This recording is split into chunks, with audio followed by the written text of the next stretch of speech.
All right, so now we're going to introduce Le Chatelier's principle. So Le Chatelier is the greatest accountant of all time. Why do I say that? Because Le Chatelier is the only accountant in your chemistry textbook. So he was a French fellow, if you can't tell from the name being Le Chatelier, in, who was it? Napoleon's France, that's where he worked. He was in charge of the armory. So he was like, oh, you know, 12 cannonballs were dropped off, 10 were fired at the Russians, we've got 2 extra cannonballs, so on and so forth. That's what he did. You know, we have 75,000 blue uniforms because, you know, that's what they wore. And, you know, we've got 50,000 recruits coming in, we'll have 25,000 left over. That was his life. So he was very much like, you know, accounts payable, accounts receivable kind of perspective. But he also was a scientist, so he wasn't just an accountant. And his accounting background actually gave him a unique perspective to be able to address the idea of equilibrium, because you can think of equilibrium as, you know, like accounts payable, accounts receivable. You got products, you got reactants. And you got to keep everything balanced, like a balance sheet. And so he took that approach, got an entire principle named after him. Not a law, not a rule, not a constant, not an equation, but a principle. So he's a very principled guy, I guess. Anyway, here it is verbatim, his principle. So if a system is perturbed, which means subjected to external stress, poke it, then equilibrium position shifts either forward or reverse directions as a response to reduced stress. So I'm going to break that down, but that's the official language. And so Le Chatelier is talking about equilibrium systems. So when he says if a system, it means a system at equilibrium. So essentially, we've talked about how equilibrium is self-guiding. It just reaches equilibrium spontaneously. If a system has a forward and reverse reaction, they will equilibrate. We let that happen, then we poke it a little bit. It's going to get pushed off of equilibrium, but it's going to return to equilibrium on its own for the same reasons. Our rates are no longer equal. Our reaction forward and reverse are going to re-equilibrate. We reach equilibrium again.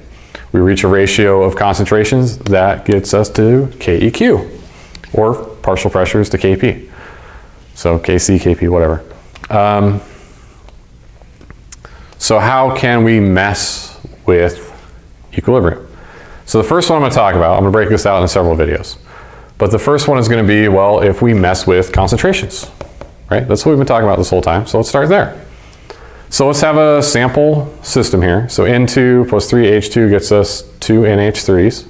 This was really important for modern agriculture. This was kind of like the first industrial fertilizer, was a way to produce ammonia. This reaction is very energy intensive, but some Germans figured out how to do it. And they might have figured out how to make some other stuff during World War I.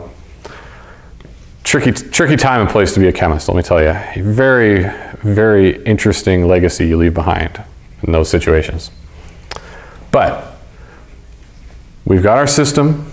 It's all gases, so all of these would show up in our equilibrium expression if we were to write it. But we're just going to mess with it. So we let it reach equilibrium. We put these together, we get them to some temperature, and we just let it all mellow out and reach equilibrium. And then we throw some more N2 in there. Well, if our N2 was at its equilibrium concentration, we add more to it. It's not at equilibrium anymore. Our system is no longer at equilibrium. So what does it do? It has to make more ammonia and balance out. So the N2 gets used up to make more ammonia, and eventually it re-equilibrates. And so we can call that a few different things. There's a few different ways we can approach this in terms of linguistics. One of the ways is we can say it shifts right. We add stuff to the left, it shifts right to balance it out. We can say it shifts towards products. We can say it produces more products. All of that means the same thing. So essentially we have to make more NH3. We got to make more products to balance out the fact that we added reactants. So we'll just say it shifts right. Okay? You can use the arrow or not.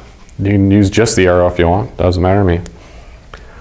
So that's the first thing. Now, what if we took away some H2? What's going to happen?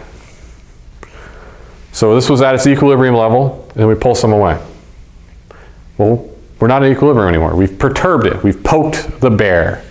And now it must awaken and make some adjustments. So, if we add stuff and it shifts right, if we add stuff to the left-hand side, that makes it shift right. If we remove stuff from the left-hand side, it has to shift left and replace those losses until it's at equilibrium again. And so that means it's going to produce more reactance, or the reverse reaction is going to outpace the forward. So we can say it shifts left, or it shifts towards reactance. Okay, but what about products, right? All I've shown is what happens when we mess with reactants. What happens when we mess with products? The opposite. If we add reactants, it shifts right. If we remove reactants, it shifts left. If we add products, it's going to shift left. We've overloaded the right-hand side.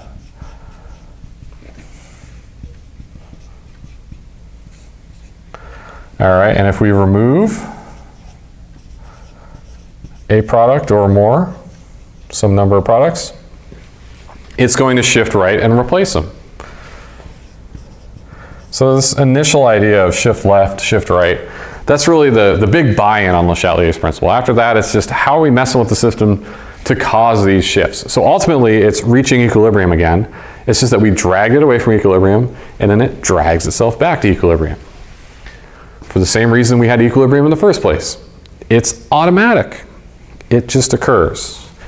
You can fight it, but eventually equilibrium wins out. You can keep perturbing it, but the second you stop, you reach equilibrium. Well, maybe a few seconds or a minute, maybe a few thousand years, depends on the speed of the reaction. But eventually equilibrium will be achieved. Okay, so concentration, this shift left versus shift right, how concentration changes do that. And this shift left versus shift right language is going to be what I use throughout the whole discussion of the other variables we can mess with to poke equilibrium. So Le Chatelier's principle, again, is just this idea that we take a system at equilibrium, we push it off equilibrium, and it's going to return to equilibrium. So we push it off equilibrium, we have perturbed it, and then it's under stress, and it will re-achieve equilibrium to relieve that stress. No one likes stress, right?